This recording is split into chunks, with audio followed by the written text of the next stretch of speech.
Hi, everyone. Welcome to The Gathering. I am David Ault. And as always, I am so grateful that you're willing to spend a few minutes of your time with me. Do you ever ask yourself why?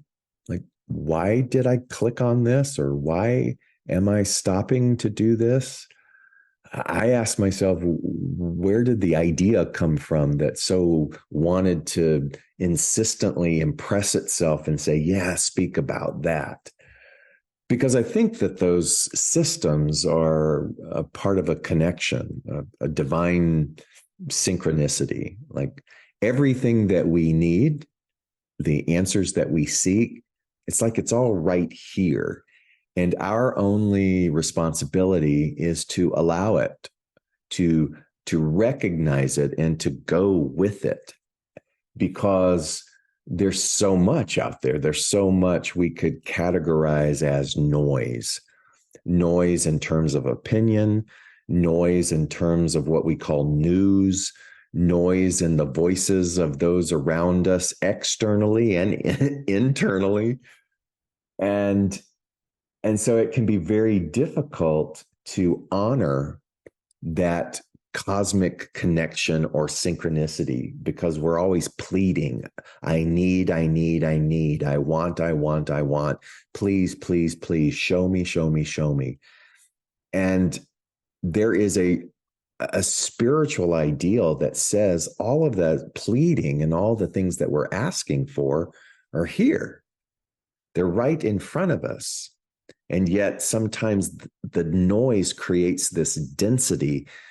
We almost have to say, you're going to have to paint it in red on the wall, or you're going to have to skywrite it with a plane to get my attention. And that's okay. And here's the paradox with that is that noise plays its beneficial role in our lives. That's odd to say, right? Noise is a teacher. And if we are moving in an evolutionary rhythm, if we're opening ourselves up bit by bit, if we're paying attention a little bit more bit by bit, then in that evolution, we get to a point, a precipice, where we say to the noise, enough. And in that declaration of enough, you and I, make a decision to begin to alter some things, to shift some things, and to set about moving into a more expanded direction. And we might not do that if it wasn't for the noise, you see, if it wasn't for the contrast, if it wasn't for this stale relationship that we have with resistance. So eventually we get tired. We get sick and tired of being sick and tired. And that's a good thing because in that moment, that inevitable change occurs. And we have allowed that. We have allowed our decision making to lean into the mystery rather than always hugging history to ourselves, you see. And so noise, weirdly, is good because it pushes us until we can say enough. And so that's developing discernment. It reminds me of when Thich Nhat Hanh, the Zen Buddhist monk, wrote about the Buddha. And he said at the time of the Buddha, there were countless religions and spiritual teachers. What's different today, right? Countless religious and spiritual teachers, each advocating a different spiritual path and a practice, and each claiming that their teachings were the best and the most correct. Nothing different, right? I mean, it's just, we just perpetuate this cycle of noise. And so one day, a group of young people came to ask the Buddha, of all of these teachers, of all of these teachings and practices, what should we do? Whom should we believe? And Buddha said, don't believe anything, not even what I tell you.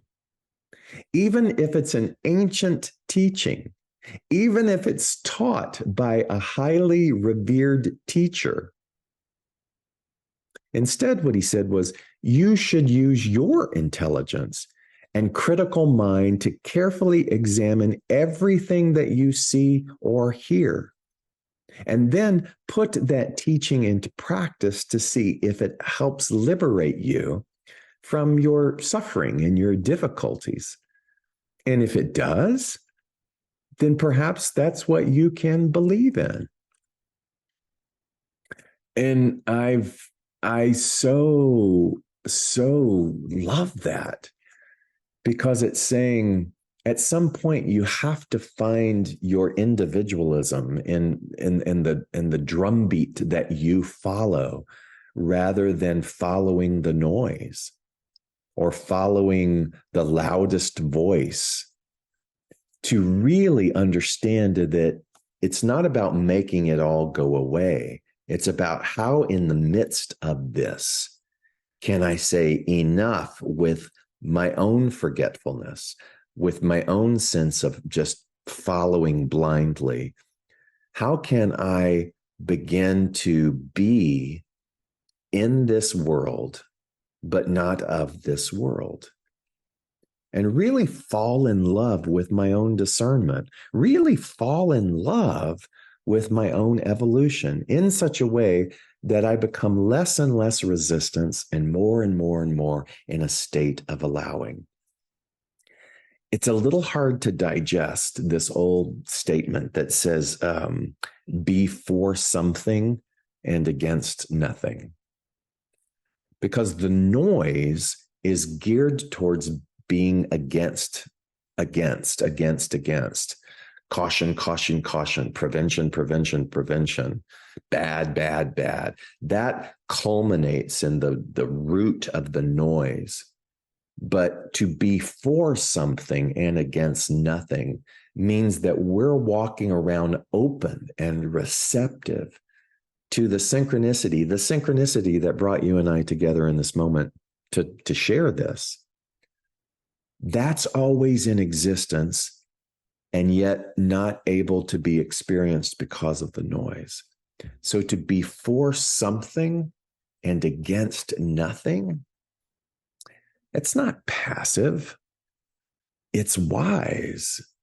It's strength. It's understanding that I do not need to lead with fear. I do not need to lead with my wounding. If I lead with the wound in everything that I interface with, then all I keep experiencing is the wound. I collect more of the wounded compadres, and we have our little wounding club.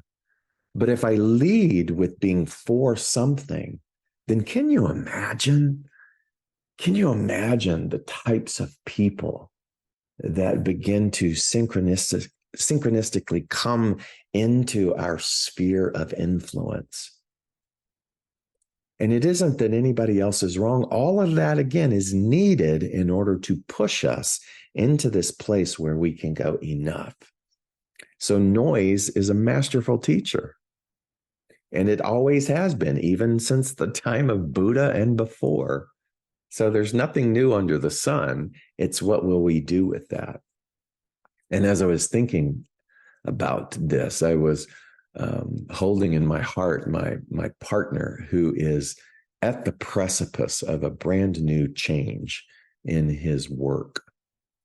And he was speaking to a coach, and the coach talked about over responsibilitizing, because my partner has been at this precipice of a big decision.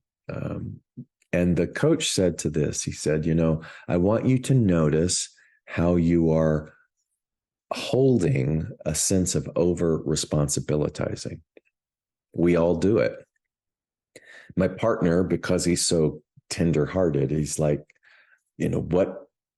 I need to do this and this and this before I can make this decision. And the coach said, why? Because those things that you're saying you need to do are not yours to do. It's a part of an over responsibilitizing. And he basically said that sort of sobering truth that we've all heard before. We could die today, tomorrow, and in a couple of weeks, all of the things that we do from a place of work will be replaced. And soon time will forget. And there is this insignificance about all of that we want to like make significant. That's why we get so caught up in this idea of legacy. I try to urge people to lay the quest for legacy down and just do the task at hand, because at some point we will be dust, and the legacy or whatever it is that we have offered into the world will be forgotten. Not to be upset about that. And so insignificance is a master teacher, just like noise is. The more that we can be at peace with our insignificance, the more we can be in the significance of the now moment. And I don't have to keep over responsibilitizing, manufacturing, controlling, doing anything in order to hope that people will like me or not rock the boat or make a difference in the world. All of that, it's well and good, but even that, those are masterful teachers that get us to tire of that quest, to drop all of that and to just love and to be where we are, to not fear asking for the support that we need to do the work that we want to do, but not to ask for support in order to preserve, but to expand. You see the dynamic here. And this coach went on to remind my partner of this. He said, I want you to think of it this way, that you have your go years, which means that your body is mobile, your joints are working, your mind is working. There is a world out there that is beckoning you and your heart to come and to play and to explore and to do things. And the problem with the go-go years for all of us is that we have a sense of over-responsibilitizing.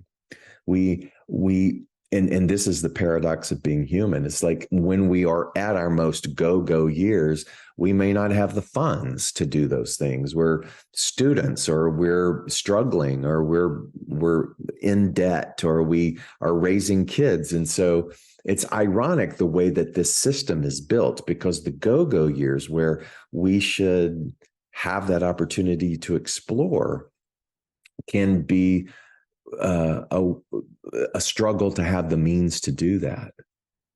And he goes, but if you're in your go years, then by all means go, find a way to go. He goes, because next is your slow go years. Suddenly the body isn't as mobile. Your mind is still sharp. You can still do things, but you can't do it at the pace or at the depth of the go years. And then he goes, and eventually you're in the no-go years, where you can no longer participate in that way. Each of those phases serves a purpose. And he just said to my partner, I don't want you to be caught and imprisoned by over-responsibility because you're still in your go years. I thought that was fantastic. I thought, what wisdom. I'm sort of teetering on my slow go years, but I have a go mindset, and so I work with a lot of young people. I work with educators and those who, for example, want to go with me and do this work in Cambodia and in India and help elevate the educational systems and fresh water and stuff. And even though they're in their go years, they don't have the means to be able to do it. And I have had some rich and wonderful conversations with people who are in their no-go years. And I've said, look, there are people who want to do this. Do you want to help them? And you start to see the way in which the phases work together and connect. And so the noise might say, well, it's all over for us. But the path of the heart, when you lead not with the wound, but lead with the heart says, well, then how can I help others? How can I be of service? And that is the beauty of connection. That is the beauty of not letting noise deafen us to infinite possibility. I was speaking to a woman, and I just was sharing with her that we have some incredible talent that want to come and bring solution-driven opportunities.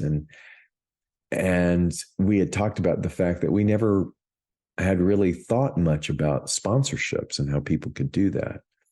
So my point is that even in the midst of the noise, there is something that wants to grab you and say, what is your go-go here? What can you do that's right here, right now? How are we over responsibilitizing? And by doing that, how can we begin to open ourselves up and set some of those things down? Be for something and against nothing. Understand the beautiful insignificance of all of us. So don't postpone your joy.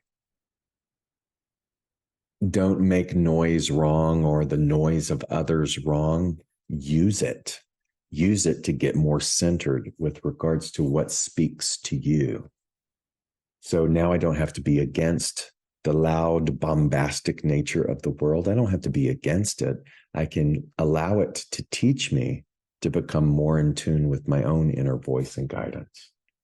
I don't have to be fearful about the end of my life or my seeming insignificance, because I can realize that I am always, always connected to the now moment, and I can find beauty in the now moment. Everything works together for our good. I hope you find something in today's message that speaks to you.